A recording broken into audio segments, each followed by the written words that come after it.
नमस्कार मित्रांनो, जी के स्टोरी टेलरमध्ये तुमचं स्वागत आहे। तर मी आज पुन्हा एकदा घेऊन आलोय अंगाचा थरकाप उडवणारा एक अनुभव सुरू करण्याआधी एक छोटीशी विनंती आहे।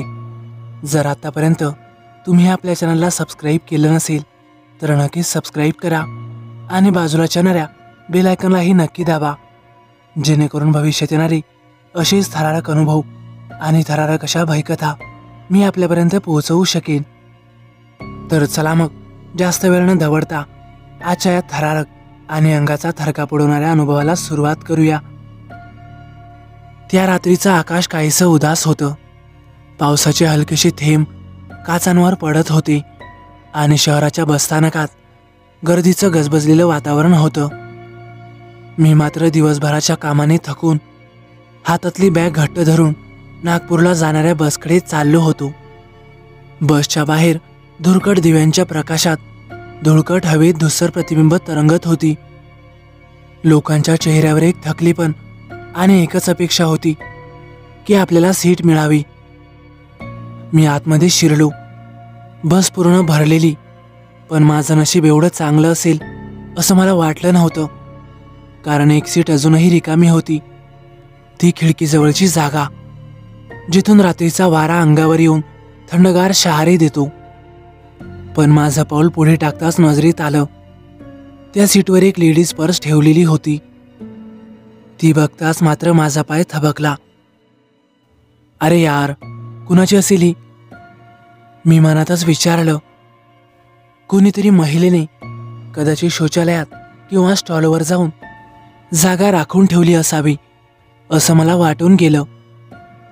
मी आजूबाजूच्या प्रवाशांकडे पाहून विचारलं, भाऊ, ही पर्स कुणाची आहे हो? पण कुणीच काही उत्तर दिलं नाही। सगळे आपल्या कामात, मोबाईलमध्ये, गप्पांमध्ये किंवा झोपेच्या तयारीत गुंग होते। थोडा वेळ वाट पाहूनही काहीच कळलं नाही, म्हणून मी ती पर्स उचलली आणि कंडक्टरकडे दिली। अहो कंडक्टर साहेब, कोणीतरी इथे पर्स विसरले वाटतं। कंडक्टरने निर्विकार चेहऱ्याने ती घेतली आणि बस मार्गस्थ झाली।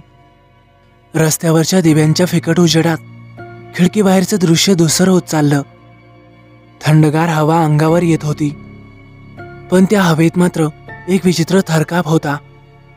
मी विचार करत होतो, बरं झालं बाबा सीट मिळाली, आता प्रवास सुखकर होणार।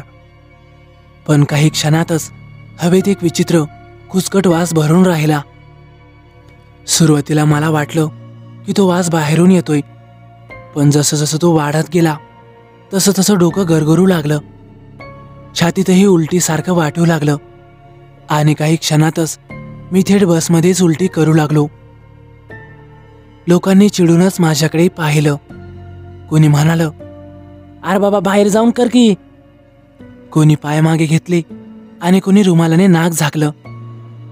माझं डोकं फिरत होतं आणि काही क्षणातच माझ्या डोळ्यांसमोर अंधार पसरला। जेव्हा मला शुद्ध आली तेव्हा मी रस्त्याच्या कडेला पडलेलो होतो। भोवती पूर्ण अंधार, मी मातीत पडलेलो, अंगावर उलटी, कपडे अस्ताव्यस्त आणि बस गायब। आयला, हा काय प्रकार आहे? माझ्या मनात भीती आणि राग दोन्ही एकत्रच। असं कुठं असतंय बाई? असं कोणी रस्त्यावर माणसाला टाकून जातं का? कंडक्टर आणि ड्रायव्हरनं एकदाही पाहिलं नाही का? मी जरा चिडूनच उठायचा प्रयत्न केला।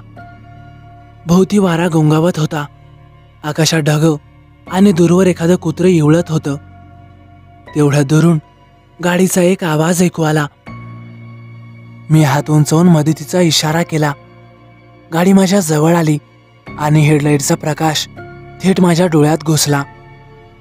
ती एक ॲम्ब्युलन्स होती। ड्रायव्हरने खिडकीतून डोकं बाहेर काढलं। काय पाहुणं, काय झालंय? कुठं जायचंय? मी थोडं संकोचात म्हणालो, हो, अहो नागपूरकडे जायचंय। अहो बसा की मग, मी बी तिकडं चाललो या। मी लगबगीने दरवाजा उघडून बसलो। ॲम्ब्युलन्स पुन्हा चालू झाली। थोड्या वेळानं गाडीच्या आतल्या पांढऱ्या ट्यूबलाईटचा प्रकाश माझ्या डोळ्यांना टोचू लागला। माझं लक्ष गेलं, मागच्या बाजूला 2 स्ट्रेचरवर पांढऱ्या चादरीत झाकलेले शरीर होते। कदाचित ते मृतदेह असावे। मी नजरेस टाळलं, पण तेवढ्यात ड्रायव्हर अचानक ओरडला, "अरे गप्प बसा की, सारखं चिव चिव चिव चिव चाललंय तुमचं." मी दचकूनच पुढे झुकलो. "अहो, कुणाशी बोलताय?" त्यावर तो चिडूनच म्हणाला, "अहो, हे काय यांच्याशी, मागे बसलेल्या दोघी कधीपासून चिव चिव चिव चिव चिव चिव, कानाचे पडदे फाडतील की अशाने." मी मागे पाहिलं, पण तिथं काही हलत नव्हतं, चादरी तशाच. ते बघून मात्र थंड शिरशिरी अंगभर पसरली. मी त्याला म्हणालो, "अहो भाऊ, पण तिथे तर." तो माझं वाक्य तोडून म्हणाला, "होय, माहीत आहे मला. त्या दोघी मेल्या आहेत, पण त्यांचा आवाज मात्र थांबतच नाही. रात झाली की सुरू करतात ट्याव-ट्याव." तेवढ्यात त्याच्या कानातून हळूहळू रक्त ओघळत होतं. त्याने शर्टाच्या बाह्याने ते येणारं रक्त पुसलं आणि मला म्हणाला, "सांगतोय ना, ऐकून ऐकून कंटाळलो यांच्या कुजबुजीला. आता तर कान फुटतील." माझं हृदय जणू थांबलं. मी त्यावर काहीही बोललो नाही, फक्त खिडकीबाहेर बघत बसलो. माझ्या डोक्यात असंख्य प्रश्न चालू होते, की हा माणूस नेमकी माझी मजाक घेतोय की खरंच काहीतरी विचित्र प्रकार घडतोय. मी कुठल्या भयानक संकटात तर सापडलो नाहीये.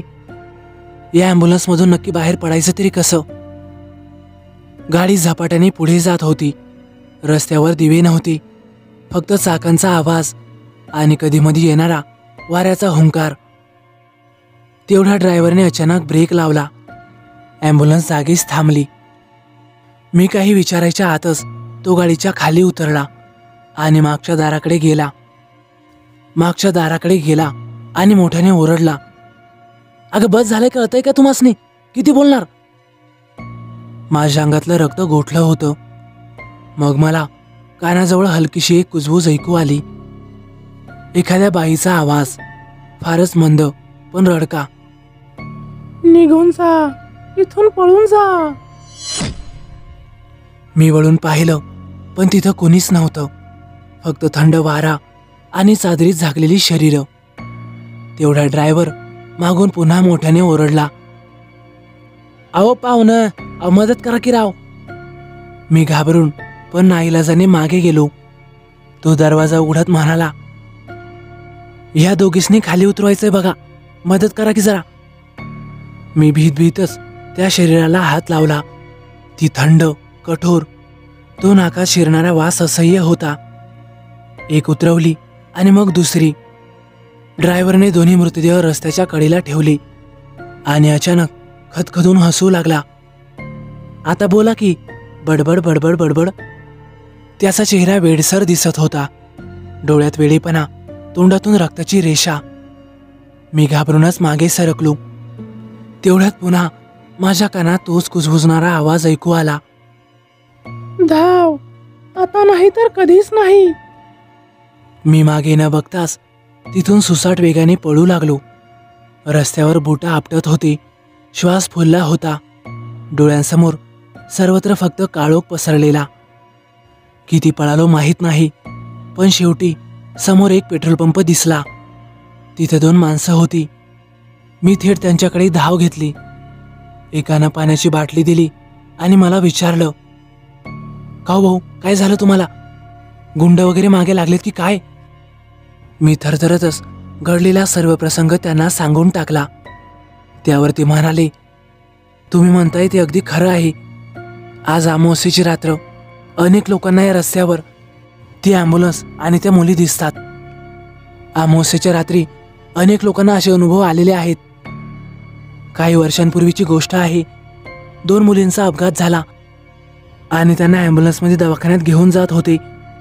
अचानक ॲम्ब्युलन्सचं नियंत्रण सुटलं आणि ॲम्ब्युलन्स दरीत कोसळली. ते तिघेही जागीच ठार झाले. पण तेव्हापासून मात्र अनेक लोकांना विचित्र विचित्र अनुभव येऊ लागले. काही लोकांना त्या मुली दिसतात, तर काही लोकांना ती ॲम्ब्युलन्स, आणि प्रत्येकाचा अनुभव वेगळा असतो." ते ऐकून मात्र माझं अंग शहारून गेलं.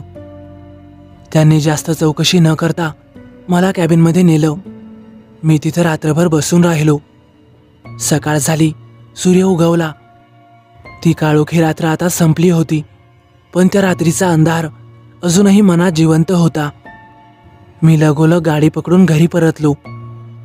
तेव्हापासून आजपर्यंत माझ्या कोणत्याच प्रश्नाचं उत्तर मला भेटलं नाही की नक्की तो प्रकार काय होता.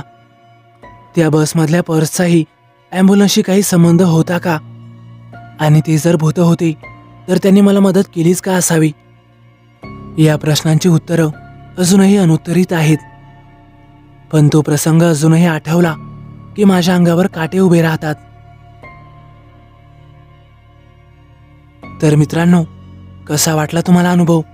आवडल्यास नक्की लाईक करा, कमेंट करायला विसरू नका.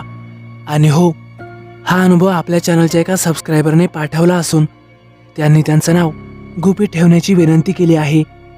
जर तुमच्याकडेही असेच काही अनुभव असतील तर ते तुम्ही मला कमेंट करून किंवा आपल्या gkstoryteller01@gmail.com या ईमेलवर पाठवू शकता. त्याचे पूर्ण श्रेय हे त्या लेखकाला किंवा लेखिकेला देण्यात येईल. तर चला मग भेटूया उद्या एका नवीन कथेसह. धन्यवाद.